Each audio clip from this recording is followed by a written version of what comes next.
आता सर्व प्रकारच्या आजारांपासून सुटकेसाठी विट्यात आली आहे होमिओपॅथी उपचार पद्धती, जिच्यामुळे शरीराची नैसर्गिक प्रतिकारशक्ती वाढते आणि रोग मुळापासून नष्ट करते. शरीराला कोणताही त्रास न होता आजारावर मात करण्यासाठी होमिओपॅथी उपचार पद्धती आजच सुरू करा. लठ्ठपणा, पोटाचे विकार, सांधेदुखी, स्त्रियांचे आजार, त्वचारोग, पुरुषांचे आजार, थायरॉइड, मूळव्याध, मानसिक आजार, केस गळणे, श्वसनाचे त्रास व लहान मुलांचे आजार यावर मात करण्यासाठी आता सांगली, पुणे, मुंबईला जाण्याची गरज नाही. आजच भेट द्या डॉक्टर शुभम मोरे यांचे वेदा होमिओपॅथी क्लिनिकला. आमचा पत्ता डॉक्टर शुभम एस मोरे, जिवाळा बिल्डिंग, तळमजला, गाळा नंबर 1, खानापूर रोड, विटा, तालुका खानापूर, जिल्हा सांगली. संपर्क 95 61 65 18 19 82 089 15 813. हा चल. भारतीय जनता पार्टीच्या वतीनं या लेंगरे जिल्हा परिषद गटात तसेच लेंगरे पंचायत समिती गण आणि त्याच पद्धतीनं पारे पंचायत समिती गण या गणातील आणि गटातील उमेदवारांच्या प्रचारार्थी उपस्थित असलेले तुमच्या आमच्या सर्वांचे नेते आणि भारतीय जनता पार्टीचे एक ज्येष्ठ नेतृत्व म्हणून आपण यांच्याकडे बघतो. आणि सांगली जिल्ह्यामध्ये भारतीय जनता पार्टीच्या वतीनं पालकमंत्री असताना आदरणीय ज्यांच्या नेतृत्वामुळं किंवा ज्यांच्या व्हिजनमुळं आज अनेक विकास कामांना आपण न्याय देऊ शकले ते आदरणीय चंद्रकांत दादा आज इथं उपस्थित आहेत. एकदा जोरदार टाळ्या वाजून दादांचं इथं स्वागत करूया. खरं तर या जिल्हा परिषद पंचायत समितीच्या निवडणुकीच्या प्रचारार्थी दादांनी येणं आणि आपल्या सर्वांना वेळ देणं आणि आपल्याला संबोधित करणं हे आपल्यासाठी फार महत्त्वाची गोष्ट आहे. कारण की पहिल्यांदाच भारतीय जनता पार्टीच्या वतीनं पूर्ण खानापूर तालुक्यामध्ये 4 जिल्हा परिषद गटात आणि 8 पंचायत समिती गणामध्ये आपण कमळ चिन्हावरती सर्व उमेदवार देण्याचा प्रयत्न केलेला आहे. दादा, मी अभिमानाने सांगतो, या लेंगरे जिल्हा परिषद गटामध्ये सुद्धा जे उमेदवार आम्ही सौ आरतीताई असतील यांच्या माध्यमातून एक सक्षम आणि चांगला पर्याय आपण आज भारतीय जनता पार्टीच्या वतीने इथं देतोय. खरं तर त्यांच्या समोर जे उमेदवार आहेत ते मागं पंचायत समितीचे सभापती म्हणून त्यांनी काम केलेलं आहे. पण त्या ताई आहेत, त्यांच्याबद्दल काय असं बोलणं कमीपणाचं आहे मला, पण तरी परंतु अशी परिस्थिती आहे की त्या सभापती असताना त्या बिचारीला कुठलंही कसल्या प्रकारचं काम करून दिलं गेलं नाही. त्यांचे पतिदेव सगळे काम करत होते आणि हे ह्या पूर्ण तालुक्यानं आणि मतदारसंघानं बघितलेलं आहे. आणि आता ज्यावेळी त्या जिल्हा परिषदला उभा आहेत, समजा त्या निवडून आल्या तर ह्याच्यापेक्षा काही वेगळी परिस्थिती होणार नाही. त्या इथंच राहतील आणि त्यांचे पतिदेव जिल्हा परिषदेमध्ये काम करतील अशी परिस्थिती आहे. मला या निमित्तानं सांगायचं की इथं ज्या माता भगिनी उपस्थित आहेत, किंबहुना ज्या उमेदवार म्हणून माझ्या माता भगिनी ज्या इथं सामोरं जाणार आहेत, त्यांना सुद्धा त्यांच्या मनामध्ये काय संकल्पना आहेत, त्यांना सुद्धा ह्या मिळालेल्या पदाचं काहीच्या रूपानं काम करायचं आहे. ज्या समाजानं, ज्या मतदारानं विश्वासानं त्यांना निवडून देणार आहेत, त्यांच्या कामांना, त्यांच्या प्रश्नांना न्याय देण्याच्या निमित्तानं त्यांच्या सुद्धा मनामध्ये काय संकल्पना आहे, दिलेला शब्द पाळण्याची त्यांच्यामध्ये त्यांच्यावरती जबाबदारी आहे. हे करत असताना एक मोकळेपणाचं वातावरण ह्या महिला माता भगिनींना मिळालं पाहिजे.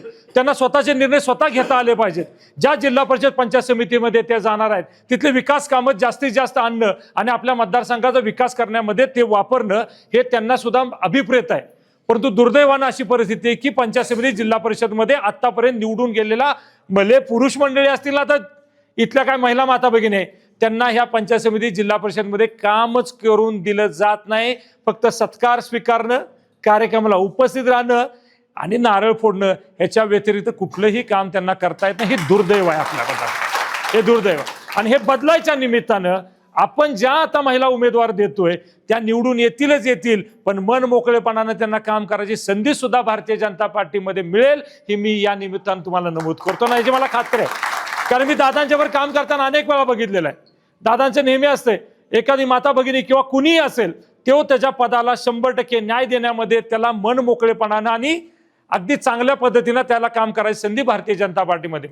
एखादा सरपंच असेल ना, ग्रामपंचायत सदस्य असेल ना, मग कुठला नेता असेल, त्याच्या सगळा मान सन्मान टिकवणं, त्याला त्याच्या पद्धतीनं काम करायची संधी उपलब्ध करून देणं हे आदरणीय दादांच्या नेतृत्वाखाली हे संपूर्ण काम चालतं. खरं तर ज्या भारतीय जनता पार्टीच्या वतीनं आपण ही निवडणूक लढवतोय आज त्याच्या देशामध्ये आदरणीय पंतप्रधानांच्या माध्यमातून, आदरणीय देवाभाऊंच्या माध्यमातून या राज्यामध्ये किंबहुना दादांच्या माध्यमातून ह्या सांगली जिल्ह्यामध्ये एक परिवर्तनाची एक चांगली लाट या निमित्तानं आपल्याला बघायला मिळते. आज ज्यावेळी हे पण भारतीय जनता पार्टीच्या माध्यमातून ज्यावेळी आपण कमळ चिन्हावरती ही निवडणूक लढवतोय, दादा आम्ही ग्रामीण भागात जातोय, माता भगिनींना भेटतोय, काय युवकांना भेटतोय, काय उद्योग व्यवसायातल्या असलेल्या लोकांना भेटतोय, ते आवर्जून सांगतायत की काही ना काहीतरी लाभ गेल्या 10 वर्षामध्ये या भारतीय जनता पार्टीने आम्हाला दिलाय, त्या लाभाची आम्हाला उतराई करायची आहे, त्यामुळे आम्हाला भारतीय जनता पार्टीच्या उमेदवारांना मतदान करायचं आहे, ही भावना आहे. आमच्या भागातले अनेक लोक गलाई व्यवसायाच्या माध्यमातून देशाच्या कानाकोपऱ्यामध्ये पोहोचलेले आहेत. त्यांना सुद्धा या गलाई व्यवसायाला जे संरक्षण पाहिजे होतं, त्यांच्यावरती काही खोटे गुन्हे व्हायचे, त्यांना तिथे काम करताना अडीअडचणी यायच्यात, त्यावेळी दादा तुमच्यासारख्या नेतृत्वानं त्यांना मदत केलेली आहे. अनेक वेळा इथं मागं खासदार असताना त्यांनी, भाजपचे खासदार म्हणून ते असताना त्यांनी अनेक लोकांना त्यांच्या माध्यमातून आम्ही तिथं मदत करायचा प्रयत्न केलेला आहे. अनेक वेळा देवाभाऊंच्या माध्यमातून, आदरणीय गोपीचंद पडळकर साहेबांच्या माध्यमातून, अनेक नेते मंडळीच्या माध्यमातून जे भारतीय जनता पार्टीचं नेतृत्व करतात अशांच्या माध्यमातून अनेक गलाई व्यवसायांना आपण न्याय देण्याचा प्रयत्न केलेला आहे. आज देशभरात एक सकारात्मक चांगलं वातावरण या निमित्तानं मिळतं, एक संरक्षणाचं कवच त्यांना मिळतंय, हे सर्व जाती धर्माचे लोक एकत्रित राहण्याची जी भूमिका या निमित्तानं आहे, तर हे सगळं हे भारतीय जनता पार्टीमुळे करते. मगाशी दादांनी सांगितलं, त्यांच्या ह्याच्यात उल्लेख पण आपल्याला करतील की ज्या लाडकी बहिणी योजनेमुळं आज आमची माता भगिनी स्वाभिमानानं, भले 1,500 असतील पण स्वाभिमानानं घेते आणि स्वतःचं संसाराला तो हातभार या निमित्तानं लावते, हे सुद्धा सगळं भारतीय जनता पार्टीच्या वतीनंच घडलं. त्यामुळे मी अनेक वेळा तुम्हाला सांगत असतो, विरोधक प्रचार करतायत की तुम्ही जर शिवसेनेला मतदान नाही केलं तर तुमची लाडकी बहीण योजना बंद पडेल, तुम्हाला संजय गांधीचे लाभ मिळणार नाहीत, तुम्हाला श्रावणबाळचे लाभ मिळणार नाहीत, तुम्हाला घरकुल मिळणार नाही, तुम्हाला अनेक अडचणी शासकीय येतील.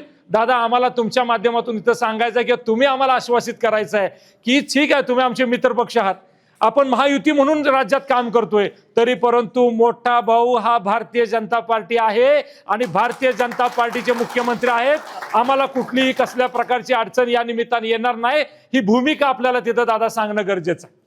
ज्या डीपीसीच्या ह्याच्या माध्यमातून तुम्ही भरभरून निधी ह्या जिल्ह्याला दिला, आमची अपेक्षा आहे दादा, अनेक छोट्या मोठ्या कामाचे शब्द आम्ही यांना देतोय, अनेक कामासाठी आज सुद्धा आम्हाला कुणाकडे तर बघायला लागते, इथले स्थानिक आमदार असतील किंवा काय माझे सदस्य काय असतील, अगदी ते काय छोट्या मोठ्या कामानिमित्त आपल्या कार्यकर्त्यांना थांबवायचा प्रयत्न करतात.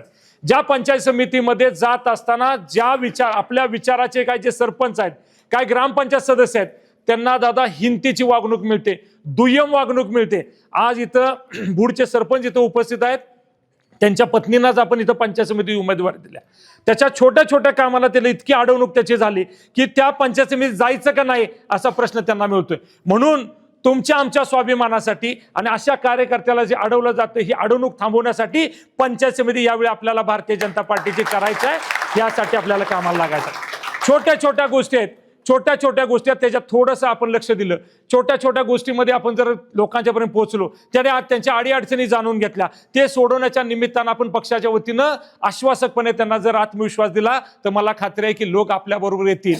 ज्या 5-6 दिवसापूर्वी अशोक काका फार मागाय आपण असं चित्र होतं, अगदी ताईची उमेदवारी ज्यावेळी फायनल झाली, अगदी शेवटच्या दिवशी आपण उमेदवारी केली, त्यामुळे 2-4 दिवस आपल्याला कमी मिळाले, पण ह्या 4-5 दिवसात तुम्ही जे पायाला भिंगरी राहून पळताय, सगळे कार्यकर्ते एकत्रित येत आहेत, आपले गलाई बांधव, तुमचे पाहुणे सगळेजण एकत्रित येऊन आता चांगल्या पद्धतीचं आपण या जिल्हा परिषद गटामध्ये काम करायचा प्रयत्न करतोय. आजच दादानी सांगितलं की 2-5% आपण आता पुढे चाललोय, पुढे 2-4 दिवस, एक 2-4 दिवस राहिलेले जर आपण आणखीन चांगल्या पद्धतीने काम केलं तर नक्की इथं परिवर्तन होईल. आणि ताई मागं तू पराभूत झाली होतीस, एकदा उभा राहिली होतीस, यावेळी गुलाल हा तुझाच असेल हे आम्हाला आत्मविश्वास वाटतो. त्याच्या निमित्तानं आज आपल्याला इथं दादा आले. जनता पक्षाचा ज्या पक्षाचं नाव घेतल्यानं सुद्धा आपल्या जे घोषणा ऐकल्यानं सुद्धा अंगावर काटा उभा राहतो. खरंच अत्यंत चांगल्या पद्धतीचा पक्ष आहे, नेतृत्व चांगलं आहे, या सगळ्याचा विचार करून भविष्यात आपल्याला चांगलं काम या निमित्तानं करायचं आहे. ही कार्यकर्त्यांची निवडणूक आहे. मी मगाशी माहुलीमध्ये सांगितलं, हे तर कार्यकर्त्याला बळ देण्याची निवडणूक आहे. इथं कार्यकर्त्यासाठी नेत्यांनी काम करावं अशी निवडणूक आहे. फक्त कठपुतलीसारखं काम करणाऱ्या कार्यकर्त्याला नव्हे तर स्वाभिमानानं स्वतःचं मत मांडणाऱ्या कार्यकर्त्यासाठी काम करायचा आम्हाला संधी मिळते, याचा फार मोठा अभिमान आहे. नाही तर आत्ता जे उमेदवार ते कठपुतले, त्यांनी सांगायचं उठ उठ, खाली बस खाली बस, पुढे चल पुढे चल, जाग्यावर थांब तर जाग्यावर थांबायचं. असले आपले उमेदवार नाही. माझी बहीण आहे, आम्हाला तत्वज्ञान सांगते, सरळ वागा, व्यवस्थित राहा, तुमचं चुकतंय, तुमचं बरोबर आहे, अशी सांगणारी सक्षम बहीण आमची इथं आहे. आणि मला खात्री आहे की ज्यावेळी ती जिल्हा परिषद सदस्य म्हणून काम करेल ना, तुमचा आमचा कॉलर टाईट होईल, अभिमान वाटेल, असंच काम ते करून दाखवलं तर मला आमच्याबरोबर काम करणाऱ्या आमच्या प्रियंकाताई साठे, अगदी सर्वसामान्य गोरगरीब कुटुंबातली ती महिला आहे. तिला आपण पारेगानातून संधी दिलेली आहे. अगदी स्वतःचा चरितार्थ चालवत असताना रोजंदारी केल्याशिवाय तिला तिचं चरितार्थ चालत नाही. पण स्वाभिमानानं तिनं आपल्याबरोबर राहिली. तिला अनेक प्रलोभनं दाखवली गेली, इतके पैसे देतो, असं करतो, तसं करतो. माझा किरण दादा इथं उपस्थित आहे. एका शब्दात सांगितलं, एकदा मी शब्द दिला आणि भारतीय जनता पार्टीच्या वतीनं कमळ चिन्हावर ही निवडणूक लढवतोय. हो, तिचं माहेर आहे लेंगरे. हा, तर तिने एकाच शब्दात सांगितलं, अजिबात चालणार नाही, माझा जय पराजय माझ्या बरोबर, पण मी प्रामाणिकपणे राहणार. अशी आमची ताई आता इथं उमेदवार आहे. आणि आमच्या दुसऱ्या ताई, त्या कदमताई इथं उपस्थित आहेत. त्यांनी सुद्धा अगदी शेवटच्या क्षणावरती आपल्या सगळ्यांना सांगितलं की मी उभा राहते आणि चांगली निवडणूक उभा करायचा त्यांनी प्रयत्न केलाय. दादा, हे सगळे चांगले लोक आहेत. तुमचा आशीर्वाद, तुमची मदत आणि भारतीय जनता पार्टीची ताकद यांच्या पाठीमागं जर चांगल्या पदी उभा राहिली तर नक्की दादा, मी मगाशी तुम्हाला सांगितलं की इथं भारतीय जनता पार्टीचं खातं खोललं जाईल का, तर खातं खोललं जाईल. एखाद्या वेळेस एखादी सीट मागं होईल, मागं पुढे होईल, पण 3 तरी जिल्हा परिषद सदस्य हे भारतीय जनता पार्टी निवडून येतील, आत्मविश्वासाने मी सांगतो. आणि दादा, मी फार हे करता, तुम्ही आम्हाला सर्वांना मार्गदर्शन करावं अशी विनंती करतो. सुरुवातीला मी माफी मागतो की मला थोडा उशीर झाला, पण आज सकाळी 5:30ला ट्रेनने उतरल्यापासून कंटिन्युअस सातत्याने कुठे सांगलीचे आमदार सुधीरदादा थोडे आजारी आहेत, ॲडमिट आहेत, त्यांना भेटायला जाणं. परवा सांगलीमध्ये एक मोठा ॲक्सिडेंट झाला, जवळजवळ 31 जण जखमी झाले, त्यांना भेटायला जाणं. मग नांद्र्याला जैन समाजाचा एक मोठा कार्यक्रम सुरू आहे, काही लाख लोक आले, तिथे जाणं. आणि पलूस कडेगावमध्ये 8 सभा करून मी खानापूरमध्ये प्रवेश केला. त्यात 1 झाली, आता दुसरी आहे. अजून 2 करून मला कोल्हापूरला एका कार्यक्रमाला पोचायचं आहे. त्या सगळ्यात थोडा उशीर झाला आहे, मला माफ करा. 7 तारखेला महाराष्ट्रामध्ये एकूण 12 जिल्हा परिषदांच्या निवडणुका आहेत. आधी त्या 5 तारखेला होत्या. स्वर्गीय अजित पवारांच्या अपघाती निधनानंतर संपूर्ण महाराष्ट्रामध्ये आपण दुखवटा घोषित केला आणि स्वाभाविकपणे फटाके, प्रचार फेऱ्या अशा सगळ्याच आपण बंद केल्या. ती आपली महाराष्ट्राची संस्कृती आहे. निवडणूक आयोगाला असं वाटलं की ह्याच्यातून उमेदवारांना भेटायला वेळ कमी मिळेल, म्हणून त्यांनी 2 दिवसांनी निवडणूक अजून वाढवली. जवळजवळ इतिहासात पहिल्यांदा असं झालं. नॉर्मली निवडणूक कार्यक्रम घोषित केला, काका मागे ऐकू येते, हां, साधारणतः निवडणूक कार्यक्रम घोषित केला की तो बदलायचा नसतो. पण परिस्थिती इतकी अपवादात्मक निर्माण झाली, त्यामुळे 7ला वोटिंग आहे, 9ला काउंटिंग आहे. त्यातून 1-2 दिवस आपल्याला मिळाले. आज 3 तारीख तर संपली.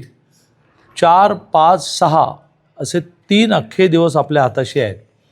आणि त्यामुळेच प्रत्येक जिल्ह्याचा ज्यावेळेला सर्वे रिपोर्ट येतो, एक येतो एजन्सीचा की ज्यांना काम दिलेलं असतं की तुम्ही जरा अंदाज घ्या की काय स्थिती आहे. एक येतो पोलिसांचा. मी जिल्ह्याचा पालकमंत्री असल्यामुळे तो रोज रात्री मला मिळतो. ती कार्यपद्धतीच आहे, कारण पालकमंत्री हा त्या जिल्ह्याचा मुख्यमंत्री मानला जातो. तर ते दोन्ही रिपोर्ट पाहिल्यानंतर काल राज्याचे अध्यक्ष रवींद्र चव्हाण यांनी 2 ठिकाणी मिटिंग केलं. एक कराडला केली, कोल्हापूर, सांगली, सातारा. एक पुण्याला केली, पुणे आणि सोलापूर. त्या रिपोर्टमधून त्यांनी हा 5ही जिल्हा, कोल्हापूर, सांगली, सातारा, पुणे, सोलापूर, 12पैकी 5 जिल्हे आणि खूप महत्त्वाचे जिल्हे, त्या 5ही जिल्ह्यामध्ये एक 10-10 जागा अशा काढल्या की ह्यावर थोडा भर दिला तर आपण एकदम पुढे जाऊ. म्हणजे प्रत्येक जिल्ह्यामध्ये एक 20-22 जागा आता अशा आहेत की ज्या गेल्या पुढे, पण प्रत्येक जिल्ह्यामध्ये 30-32 लागतील. म्हणजे 10-12 जागा अजून अशा आहेत की जिथे थोडा पुश केला सगळ्यांनी. 3 दिवस सगळेजण पूर्ण वेळ बाहेर पडले. बायकोला सांगितलं की 3 दिवस गावाला चाललो आहे. आमच्या वहिन्यांनी सांगितलं की मी माहेरी चालली आहे. असं करून जरा 3 दिवस मेहनत घेतली तर प्रत्येक जिल्ह्यामध्ये आणखीन एक 8-10 सीटा, 8-10 जागा लागू शकतात. त्यात खानापूरमधल्या 2 आहेत आणि त्यामुळे मी खानापूरमधल्या तरी आम्ही निर्णय केला की 4 ठिकाणी मी येतो. त्या 2 मधली स्वाभाविकपणे ही आहे की जी लागेल असं वाटतं. लेंगरे गट जिल्हा परिषद व पंचायत समितीमध्ये निवडणुकीमध्ये आपल्या जिल्हा परिषदेच्या उमेदवार आहेत आरती वहिनी संपतराव मोरे. मग 2 पंचायत समिती असतात, एकाला काही गावं जोडलेली असतात, एकाला काही गावं जोडलेली असतात. त्यातल्या एकाला जोडलेल्या आहेत स्वाती संतोष कदम आणि एकाला जोडलेल्या आहेत प्रियांका किरण साठे. प्रियांका वहिनी पारे पंचायत समितीला आणि स्वाती वहिनी लेंगरेला. आणि सगळ्यांनी मतदान करायचं जिल्हा परिषदेच्या मेन गटाला. तर त्या दोन्ही पंचायत समित्यांमधल्या जी कुठली 20 गावं आहेत ती सगळ्या आरती वहिनीला मतदान करतील. या निवडणुकीच्या प्रचारासाठी व्यासपीठावर बरीच मंडळी उपस्थित आहेत. थोडं वेळेची मर्यादा असूनही काही जणांचा उल्लेख केला पाहिजे. नावं घेताना मला नेहमी भीती वाटते की एखादं नाव राहिलं तर खाली उतरताना शर्ट खेचला जातो. आम्ही नाही दिसलो का म्हणून मी अलीकडे एक काढलं की लिहून घ्यायचं. सांगता येतं की ते लिहून देणाऱ्याने दिलेलं, मी काय करू त्याला. तुझं त्याचं काय वाकडं आहे मला माहिती.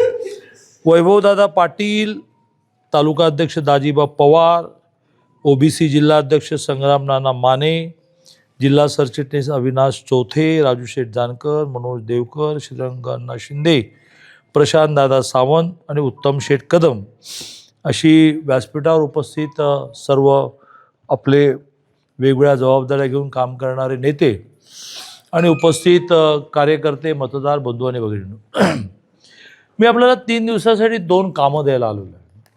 सगळेच कार्यकर्ते नसतील, काही मतदार पण आहेत. त्या मतदारांना सुद्धा मला 2 कामं द्यायची.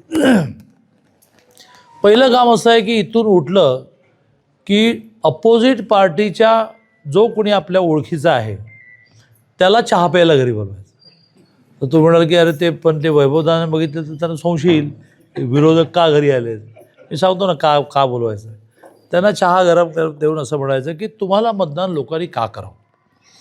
मग ते म्हणते गांगरून म्हणते मतदान करावं म्हणजे विकासासाठी मतदान करावं. मग माझा एक मित्राने परवा 1 लाईनचीच कविता गेली. तो म्हणाला की अरे भाऊ विकास म्हणजे काय रे भाऊ. तर त्याला दुसरा मित्र म्हणाला विकास म्हणजे न दिसणारा. विकास म्हणजे काय रे भाऊ. विकास म्हणजे न दिसणारा. आणि निवडणुकीच्या काळामध्ये महाविकास म्हणजे महाविकास आघाडी. त्यांना प्रश्न विचारायचा की 47 साली देशाला स्वातंत्र्य मिळालं, 50 साली आपण घटना स्वीकारली, 51 साली पहिली निवडणूक झाली. हे त्या काळात असतील मला वाटते 51ला. पहिली लोकसभा 51ला झाली. तेव्हापासून दर 5 वर्षांनी लोकसभा होते, विधानसभा होते, जिल्हा परिषद होते, पंचायत समिती होते, ग्रामपंचायत होते, विविध कार्यकारी सोसायटी, जिल्हा बँक, साखर कारखाना, सगळ्या निवडणुका तुम्हीच जिंकत होता ना. 95 ते 99 युती, मनोहर जोशी मुख्यमंत्री, गोपीनाथराव उपमुख्यमंत्री. मध्ये सरकार गेलं. 14 ते 19 महायुती, देवेंद्रजी मुख्यमंत्री, पुन्हा सरकार गेलं. 22 ते 24 एकनाथजी आणि आता 24पासून 14 महिने झाले देवेंद्रजी. पण बाकी सगळा काळ दिल्ली सरकार तुमचं. आधी नेहरू, मग शास्त्री, मग इंदिरा गांधी, मग राजीव गांधी, मग नरसिंह राव, मग मनमोहन सिंग. दिल्ली सरकार तुमचं, राज्य सरकार तुमचं. वसंतदादा पाटील, शिवाजीराव पाटील निलंगेकर, अंतुले, सुशील कुमार शिंदे, बाबासाहेब भोसले, विलासराव देशमुख. देशात सरकार तुमचं, राज्यात सरकार तुमचं, कारखान्यात तुमचं, पतसंस्थेत तुमचं, गावात विविध कार्यक्रम तुमचं. मग तुम्हाला विकास करायला कोणी थांबवलं होतं का. तुमचे हातपाय बांधले होते विकास करण्यासाठी. मग आता कशासाठी मतं पाहिजेत. आता तुम्ही मतं तुम्ही असं म्हणताय का की नाही मला आवडतं म्हणून मतदान करा. तर तुम्ही म्हणताय मला विकास करण्यासाठी मतदान करा. तर असं एक काम मी तुम्हाला दिलं. की सगळ्या विरोधी पक्षातल्या लोकांना म्हणा की काहीतरी नीट उत्तर द्या, नाही तर फिरणं बंद करून टाका. म्हणजे दादागिरी करू नका, पण त्यांना म्हणा की बघ तुम्ही कशासाठी मतं मागताय. गमतीने एखादं उदाहरण सांगायचं झालं तर वर्षानुवर्ष यांनी काय केलं की मतं झाडून नेली.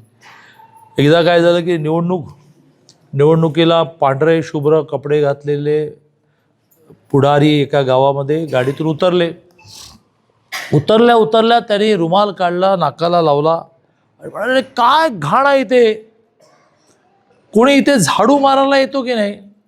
तर आपल्या गावामध्ये अशी एखादा म्हातारा असतो, तसं ते एक म्हातारी बाई बसले, हो म्हणाले येतो, 5 वर्षाने एकदा येतो आणि सगळी मतं झाडून घेऊन जातो. असं तुम्ही 5 वर्ष एकदा आलात, मतं झाडून घेऊन झालात, गरिबी हटवचा नारा दिलात, गरिबी काय हटली नाही. 14ला आता दुसरं काम देतो.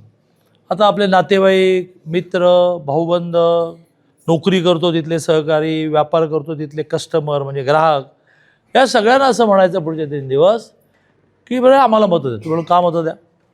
तर 2014 साली मोदीजी देशाचे पंतप्रधान झाले तेव्हा देश 11व्या नंबरवर होता. आता सांगा भाऊ किती नंबर, 4 नंबरला आहे. 30ला 3 नंबरला येईल, 35ला 2 नंबरला येईल आणि 47 साली देशाच्या स्वातंत्र्याला 100 वर्ष पूर्ण होतील त्यावेळेला 1 नंबरला येईल. लोकांना हे समजावून सांगितलं पाहिजे की देश किती वेगाने प्रगती करतोय. रस्ते काय होत चालले, मेट्रो काय येत चालली, कालवे पूर्ण झाले, धरणं पूर्ण झाली, घरी पाईपलाईनने पाणी आलं, आमच्या तायांच्या पायपीट थांबली, डोक्यावर हंडा घेऊन आणि काखेमध्ये कळशी घेऊन. सोलार व्हीलर मोठी यादी आहे आणि त्यामुळे देश क्रमांक 4 वर गेला. आज टी व्ही कोणी पाहायला माहीत नाही. तुम्ही म्हणाल की फिरायलाही सांगता आणि टी व्ही बघायला पण सांगता. तर टी व्हीवर आज एक मोठी बातमी चालू आहे. अमेरिकेचे राष्ट्राध्यक्ष ट्रम्प यांनी आपला माल अमेरिकेत विकण्यावर 200% कर लावला होता. त्याला टेरिफ म्हणतात. तो त्यांनी 18%वर खाली आणला. त्यामुळे मथळा असा येतो आहे, अमेरिका भारतासमोर नमले. मोदींनी देश अशा लेवलला नेला की ज्यावेळेला ट्रम्प म्हणाले की तुमचा माल आमच्याकडे विकायचा तर 200% कर द्यायला लागेल, मोदीजी म्हणाले एवढंच जा. त्याने युरोपियन देशांबरोबर करार करून ट्रम्प घाबरले. त्यांना माहिती आहे की भारताची लोकसंख्या 142 कोटी आहे, हे मोठं मार्केट आहे, म्हणजे माझ्या वस्तू पण विकू देणार नाहीत. मग त्यांनी आज घोषित केलं की आता तुम्हाला आमच्याकडे माल विकायला 200% टॅक्स भरावा लागणार नाही, 18% लागेल. अरे हे मोदींनी केलं. मग एखादा जरा आडवा जाणार असं म्हणेल की ते कळलं हो, मेट्रो पुण्यामध्ये वगैरे हे हायवे तर कोणी केले ना. इथे बसलेले पांढऱ्या टोपीवाले ते सगळे वारकरी आहेत, रामकृष्णारी. हा पालखी मार्ग कोणी केला. आळंदीहून पालखी निघाली माऊलीची आणि देहून निघाली तुकाराम महाराजांची आणि जवळ 20-22 दिवस पायी प्रवास करत पंढरपूरला पोचली. हे रस्ते एवढूशे होते, ॲक्सिडेंट व्हायचे.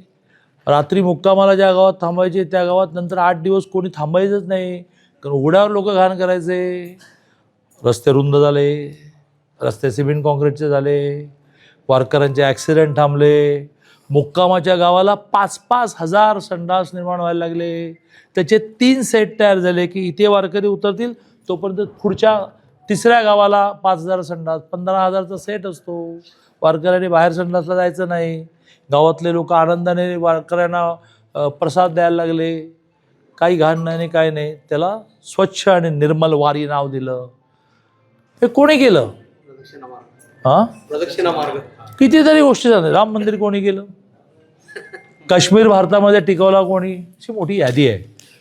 पण माणसाला डायरेक्ट स्वतःला बेनिफिट जेव्हा मिळतो, स्वतःला फायदा मिळतो, तेव्हा तो म्हणतो की आता कसं ते रोड बिल कळलं हो, आम्ही कुठे जातो तिकडे मुंबईला. अटल सेतू मी मांडला की जो जगातला समुद्रावरचा सगळ्यात मोठा ब्रिज 11,000 कोटीचा गेला की ज्यातून मुंबईला जाण्याचं अंतर 1 तास वाचलं. कोण जाते बघायला अटल. मग शेतकऱ्यांना वर्षाला 12,000 रुपये मोदींनी द्यायला सुरुवात केली. हा, हे बरोबर आहे. दर 4 महिन्याने 2,000, दर 4 महिन्याने 2,000, दर 4 महिन्याने 2,000, 6,000 मोदींनी, 6,000 फडणवीसांनी, 12,000 रुपये शेतकऱ्यांना. किती शेतकऱ्यांना? तर देशामध्ये 9 कोटी शेतकऱ्यांना हे पैसे मिळतात. तुम्ही म्हणाल ते देशाचं कळलं, आमच्या जिल्ह्याचं सांगा. मी पालकमंत्री आहे, त्यामुळे मनचे आकडे सांगणार नाही, थापा मारणार नाही. आपल्या जिल्ह्यामध्ये 3,86,196 3,86,196 शेतकऱ्यांना दरवर्षी 12,000 रुपये खतासाठी आणि बियाण्यांसाठी मिळतात. मग जी खूप पॉप्युलर झाली, मुख्यमंत्री माझी लाडकी बहीण, ज्यामुळे विरोधक घाबरलेले असतात. ते म्हणतात की सारखं की बंद होणार बंद होणार बंद होणार. कुठेतरी ताईने त्याचं शर्ट पकडून असं म्हटलं पाहिजे, अरे बाबा शुभ बोल, 2100 होणार 2100 होणार म्हण, बंद होणार कशी म्हणतो. पण त्यांच्या पोटात गोळा आलेला आहे की ही मुख्यमंत्री माझी लाडकी बहीण रांगेने ह्या पुरुष पण असतातच प्रामाणिक, पण महिला म्हणते की मिठाला जागलं पाहिजे, रांगेने मतदान करते. तर विरोधक म्हणतात की बंद होणार.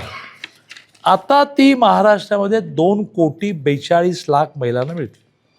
दरमहा 4,000 कोटी, वर्षाला 48,000 कोटी. देशात 10 राज्य असे आहेत की ज्यांचं वार्षिक बजेट एवढं नाही. आपलं एकट्या मुख्यमंत्री माझ्या लाडकी बहिणीचं बजेट 48,000 कोटी. आपल्या जिल्ह्यात किती जणांना मिळतात? 6,99,976, म्हणजे 7,00,000 जणींना मिळतात. किती जणांना मिळतात? 6,99,976, म्हणजे 7,00,000 जण. म्हणजे कळलं. आमच्या तालुक्याचं सांगा. आपल्या तालुक्यामध्ये 45,116 45,116 जणींना दर महिन्याला 1,500 मिळतात आणि 40,000 शेतकऱ्यांना दर वर्षाला 12,000 मिळतात. ह्या 18, कारण महिलांना प्राधान्य, तर 6,000 जास्त आणि शेतकऱ्याला 12,000. म्हणजे या तालुक्यामध्ये 45,000 अधिक 40,000 85,000 लोक असे आहेत की ज्यांना दरमहा 1,000 आणि 1,500 मिळतात. आता लोकांना असं म्हटलं पाहिजे, शेवटच्या दिवशी काय मिळतं ते मोठं का हे मोठं? शेवटच्या दिवशी मिळतं त्यामध्ये ते म्हणतील की हे घरला यायचं नाही, फुकट नाही दिलं मत तू, बरोबर. त्यामुळे आपण सगळ्यांना अपील केलं पाहिजे. 2 नवीन योजना महिलांसाठी येत आहेत, ज्या काल बजेटमध्ये डिक्लेअर झाल्या. आता महिलांना 1,00,000 रुपयाचं कर्ज विनातारण मिळणार, कारण बँकेला ह्या 1,500ची हमी आहे, त्यामुळे ह्यातून ते हप्ता घेणार. विनातारण 1,00,000चं कर्ज का मिळणार? तर मोदीजींनी ज्या 22 राज्यामध्ये BJPचा मुख्यमंत्री किंवा उपमुख्यमंत्री आहे, 22, त्या सगळ्यांना आदेश दिले की मला देशभरामध्ये 3 कोटी महिला लखपती दिदी करायचे आहेत. लखपती दिदी म्हणजे काय? जिला दरमहा 9,000 रुपये उत्पन्न मिळतं, म्हणजे वर्षाला 12-9 अष्टोदशे म्हणजे 1,08,000 मिळतात. अशा मला 3 कोटी महिला करायच्या आहेत. मग सगळ्या मुख्यमंत्र्यांनी आता मुख्यमंत्री माझ्या लाडक्या बहिणीचे म्हणून 1,00,000चं कर्ज द्यायला सुरुवात केली. या 1,00,000च्या कर्जातून तिने काही व्यवसाय करावा म्हणून प्रत्येक जिल्ह्याला 10 कोटी मिळणार आहेत. त्यातून बिग बाजारसारखे मोठे बाजार बांधले जाणार आहेत, ज्यात फक्त आणि फक्त महिला बचत गटाने निर्माण केलेल्या वस्तू विकायला गाळा मिळणार, पुरुषांना मिळणार नाही. डिपॉझिट नाही, मीच पालकमंत्री आहे, लगेच सुरू करतो. भाडं नाही, जेवढे पैसे माल विकून मिळतील तेवढे सगळे घरी घेऊन जायचे. मग मी माझ्याकडे 13 वर्ष गुजरात होतो. मोदीजी आणि मी खूप जवळ आहोत, अमित भाई आणि मी तर फारच जवळ आहोत. मग मोदीजीला मी विचारतो की बा काय लॉजिक आहे की आपण एवढं महिलांना का देतो आहे? तर ते म्हणाले की बा महिलेला दिलं की कुटुंबाला मिळतं, पुरुषाला दिलं की धाब्यावर जातं. महिलेला मिळालं 1,500, काढले की मुलीचं दप्तर बरेच दिवस घ्यायचं राहिलं ते घेणार, लय दिवस पोरगा बॅटसाठी हट्ट धरून बसला ते घेणार, नवरा साडी घेतो की नाही माहीत नाही पण तो नवऱ्याला मफलर घेणार, थंडी जास्त आहे, आणि उरलेले तांदळाच्या डब्यात नेऊन ठेवणार. आणि पुरुषाला मिळाले तर वैभव पाटलांना मिळाले, वैभव पाटील नावाचे एक आणखी कोणतरी आहेत की वैभव पाटील मिळाल्या सगळ्या मित्रांना फोन करून सांगतात की हायवेला एक खूप चांगलं हॉटेल सुरू झालेलं आहे, तुम्ही तिथे या, आपण पार्टी करू. आणि मग इतकं बिल करतात की 200 रुपये कमी पडतात. बायकोला फोन करून सांगतात पोराबरोबर 200 रुपये पाठवून दे, म्हणजे गेले आलेले गेले. आणि त्यामुळे हा मोठा प्रयत्न चाललेला आहे की देश बलवान व्हायचा असेल तर माणूस बलवान झाला पाहिजे. हे तुम्हाला लहानपणी गोष्ट ऐकली असेल की एका लहान मुलाला एक कागद फाडून दिला की हा कागद जोड आणि भारत निर्माण कर. मग त्या मुलाने त्या कागदाच्या मागचा माणूस जोडला. सोपा ना माणूस जोडायला, भारत त्याला कसं कळणार, काश्मीर कुठे केरळ कुठे. मग त्याने माणूस जोडला, हां, माणसाचं डोकं पाय वगैरे, आणि पलटी मारलं तर भारत. मागे एका बाजूला भारत होता, एका बाजूला माणूस होता. मोदींचा प्रयत्न माणूस जोडा, माणसाला बलवान करा. म्हणून हे काय काय मला सांगायला लागले. मी म्हटलं वेळ नाही आहे. सोलरची शेती हा केवढा मोठा धंदा दिला सोलरच्या शेतीचा. प्रत्येक घरावर सोलर लावा, ते फुकटात मिळणार, त्याच्यामुळे वीज बिल येणार नाही. तुम्ही जास्त वीज निर्माण केली तर ती MSCB विकत घेणार, त्याचे तुम्हाला पैसे देणार, बिल तर नाहीच, वर पैसे मिळणार. काय काय काय काय काय काय काय का? या देशातला माणूस मजबूत झाला पाहिजे. आणि म्हणून मग लोक मोदींशी इतके जोडले गेले. त्याच्या 2 छोट्याशा अर्ध्या मिनिटाच्या गोष्टी सांगतो आणि माझं बोलणं संपवतो. एकदा काय झालं की मी अशा माझ्या गाड्यांचा ताफा असतो, मी निघालो आणि माझा स्वभाव असा आहे की गाडीमध्ये मी कोंबून माणसं भरवतो. आपल्या वडाप म्हणतात ना, तर आमची गाडी वडाप असते. वडाप वैभव पाटलांनी ये, मग काय विलास पण ये, मग एखादा मांडीवरच बसतो. माझा स्वभाव आहे. मला एक लांब आजीबाई दिसल्या, त्याचे हात थांबून, हे थांब थांब थांब थांबून, काय पुढच्या गावाला सोडणार का? सोडणार, या बसा. आजीबाई जरा गाडी स्थिरावल्या आणि ते म्हणाल्या कुठल्या पक्षाचे? तर म्हटलं भारतीय जनता पार्टी. हा, मोदींचा पक्ष. मग पुढे जाऊन त्या म्हणाल्या की माझं एक काम कर, तुम्हाला मोदी भेटतात? म्हटलं अधूनमधून भेटतात. माझं एक काम करणार का? म्हणाले. म्हटलं काय? मोदींना सांगा तुम्ही कमळ चिन्ह बदला आणि मोदी चिन्ह करा, आम्हाला आत गेल्यानंतर सोपं पडेल म्हणून. कमळ आम्हाला शोधायला वेळ लागतो, आम्हाला मोदी सहजपणे शोधता येतील, असे मोदी डोक्यात बसलेले आहेत. आणि त्यामुळे मला असं वाटतं की आपल्याला कमळ चिन्ह घेऊन मोदींना मजबूत करायचं आहे. मोदीने सिंदूर ऑपरेशन केलं, मोदीने चंद्रावर तिरंगा नेऊन फडकवला. हां, आज खेळामध्ये आपण इतकं पुढे गेलो कारण पोरं आपली खेळायला गेली की रोज आईबापासारखी ती चौकशी करतात, जिंकून आले की दिल्लीच्या बंगल्यावर जेवायला बोलवतात. या सगळ्या बारीक बारीक गोष्टी लोक टी व्हीवरून पाहत आहेत. फार तुम्ही सांगायला पाहिजे नाही, ते जरा नीट सांगायला पाहिजे. आणि त्यांना शेवटची रात्र जी असते ना त्याच्यापासून जरा थोडं लांब ठेवलं पाहिजे.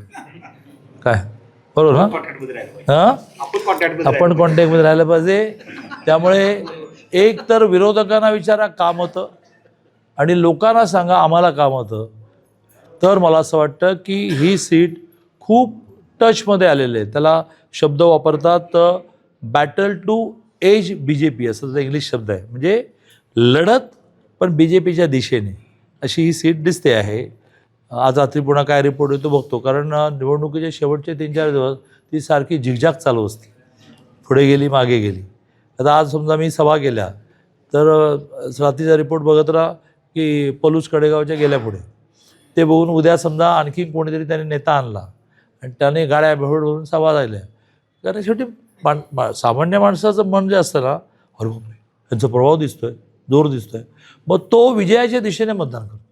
तो काय म्हणतो माझं मत वाया जातं का? शेवटचे 2-3 दिवस ही गाडी झिगझॅग होणार, तर ती व्यवस्थित पुढे जाण्याचं काम तुमचं आहे, ते तुम्ही करा, अशी अपेक्षा व्यक्त करून माझं बोलणं संपलं.